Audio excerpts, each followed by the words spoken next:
and I thank Hindu newspaper for coming forward and extending their support to this endeavor. Because the reason is, even though this is good, even though this is required for the society, yet you have few of the people throwing stones. Unfortunate, very unfortunate this is. But I just repeatedly say just one thing to these people who are trying to throw stones. With no disrespect, of course, to anybody, any of them. I just ask one simple question. Where do you send your children to school? Or where do you send your grandchildren to school? If you send your children or grandchildren to Telugu medium, then you ask for Telugu medium. If you are not sending your children and grandchildren to Telugu medium, then please do not insist that we don't take up this road to change the lives of these downtrodden people. That's all what I ask those people who try to throw stones at what we're trying to do. And of course, to one other question what myself and Ram Garu, while we were having breakfast, one other interesting topic came up. In fact, he wanted me to share those views as well in this forum, that is concerning the capital. Well, it was a very interesting conversation what we had there. I just asked him a few questions. I just said, see, being in the Chief Minister's post, it gives you a tremendous amount of power, and along with that, there's tremendous responsibility on your shoulders. Few decisions what you take impact the next generation, and few decisions that you don't take also impact few generations. As I just spoke about English medium a while ago, decisions if you do not take, what kind of impact it would have on next generations. Similarly, this decision to have 3 capitals, if you do not take, will also have an impact on the next generation. Because the fact is, the current capital, Amaravati, which is spoken about, it is neither in Vijayawada, neither in Guntur. It is 30-40 kilometers away from Vijayawada or Guntur. It is in a virgin land,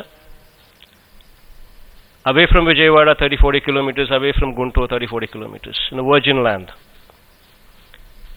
And in fact, if you were to make a visit there, you would probably not even have a 2-lane road there. You would have to go through a single-lane road. Okay, leaving aside the factor that why he chose that land there, because the fact is what everybody in the state are fully aware, that he and his cronies have bought huge chunks of land after he became the Chief Minister and before the announcement of the capital, before these villages came into public domain. After he became the Chief Minister, he and his cronies have bought huge chunks of land here, and then the capital was announced there. Okay, leaving aside that factor, because this happens to be a virgin land, 53,000 acres of land, what was land pooled according to him. Because this is a virgin land with no infrastructure there practically, just to provide for basic infrastructure like roads, drains, electricity, water, and storm water drains. Just for these basic infrastructure alone, according to the previous government's reports, it costs 2 crores per acre. So 53,000 acres into 2 crores per acre is 1,09,000 crores according to their own report. Just to provide this basic infrastructure because it's a virgin land. And because this is a virgin land, because it requires for this basic infrastructure 1,09,000 crores, how much did the previous government spend in the past 5 years? Interesting question, an interesting answer. You know how much they spent? 5,677 crores alone. Of course, he left me with a baggage of 2,300 crores, what he conveniently pushed on to me, and he said, you pay. Okay, what any government in those 5 years' time, what any government could afford to spend is that number of 5,000 to 6,000 crores. That is the capability of any government to spend. And you know at what cost that money was spent? 10.32% interest borrowings. What we get from central government is peanuts. 1,500 crores came in. And I don't expect anything beyond that to come in. Maybe at best they'll contribute another 1,000 crores. Beyond that they don't contribute. So everything would have to come with the debt. And this is the interest rate we're paying. And now you tell me, as a father, what would a father do? What would a chief minister do?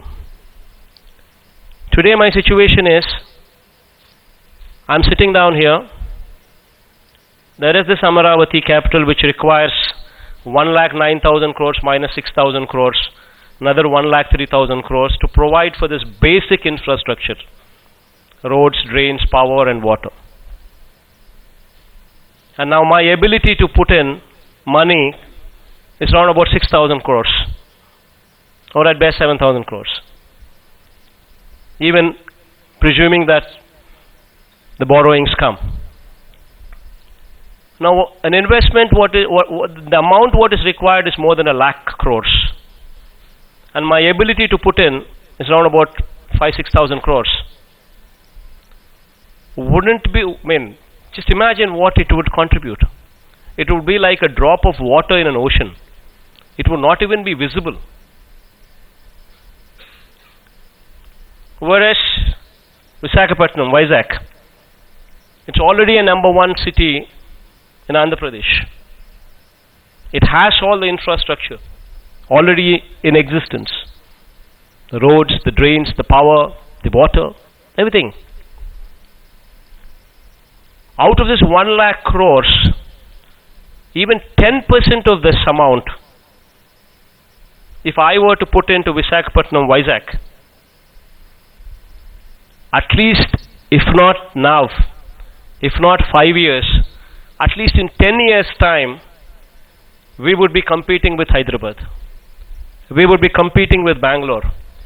We would be competing with Chennai, where children of my state need not go looking for a job to Hyderabad or Bangalore or Chennai, but would have one destination, that is in our own state, our own capital, our own Vizag. Now this is my predicament. What would you do if you were in my shoes? In fact, the decision what we've taken is, we try to make sure that, everybody is happy. We try to make sure that everybody is justified. The seats of governance, we've broken them into 3 parts. And we said Amaravati would continue to have legislative assembly. It would continue to be a legislative capital. So we're not depriving it of anything. It would continue. And the growth would take place in due course of time. As and when the natural course, the growth would take place. So this would continue to be a legislative capital, where the assembly would be held, 60 days or 70 days or whatever, the entire legislators would come here, sit down here, spend the 60, 70 days here, and be here. It would continue to be the Legislative Assembly. While Vizag, the number one city currently in Andhra Pradesh, would become the executive capital, where the Chief Minister sits, where the ministers sit, where the Secretariat operates, where the HODs, head of the departments, operate, where there is a proper infrastructure already in existence. So executive capital happens to be there. Then the third seat of governance, that is the judicial. There we made sure that judicial also goes to Rayalaseema, Kurnool, which was, ironically, I don't know if many of you would remember or not, but Kurnool happened to be the capital of Andhra Pradesh from 1953 to 1956. When the state of Andhra Pradesh was carved out, way back in 1937 itself, prior to independence, when we were part of Tamil Nadu, when Telugu people wanted a different state, it was agreed upon and agreements entered into that Kurnool, there was an agreement by name Shribag Pact was entered into, where in those days itself, elders in those days have decided that decentralization should take place and seats of governance should be split. And in accordance with that agreement, from 1953 to 1956, Kurnool was the capital of Andhra Pradesh. And to give it its due share, we made sure that judicial capital starts functioning from there. So what we have done is not do any injustice to any part of the state. What we have done is, while we do justice here, justice is imparted to other parts of the state as well. And this we've taken a cautious decision because we would want to see ourselves somewhere. If I am the Chief Minister of a state, I am answerable to the next generation. And the next generation expects jobs, expects an engine of growth. They want a pride. They come out of a college, a degree in their hands, looking for a job. Where do they go? Today my situation is, I do not have the funds to complete a grandiose capital like Amaravati. And if I were to yield to the so-called critics and not go ahead with the shifting plans of Vizag, then that means I would not be investing in Visakhapatnam, Vizag, which just takes 10% of my costs. Then what would I do after 5 years down the line? We sit down here, we come here, and then we once again say, where is your capital? And I would still say in a village or a mandal headquarters, a Tullur, where I do not have the financial ability to complete it. And then this 1 lakh crores, mind you, is just the basic numbers. 20 years down the line, this 1 lakh crore would probably become 3 lakh crores or 4 lakh crores with interest added to it. So every time we come close, the interest rates once again make sure that 1 lakh becomes 3 lakhs. And we do not have a land bank as the opposition leader Chandrababu Naidu says so. I've asked with the authorities as to how much of land bank we have. Surprising things, surprising information that we got. Minus the NGT land, the Green Tribunal, according to the norms, whatever land what we are supposed to leave, minus the land that we are supposed to leave because River Conservation Act says, if we were to remove those lands where no construction activity legally is supposed to happen, we're just left with around about 5,200 acres of land. And 5,200 acres of land should give me 1 lakh crores today, or with interest 20 years down the line, if it is 3 lakhs, then this 5,000 should give me 3 lakhs 20 years down the line.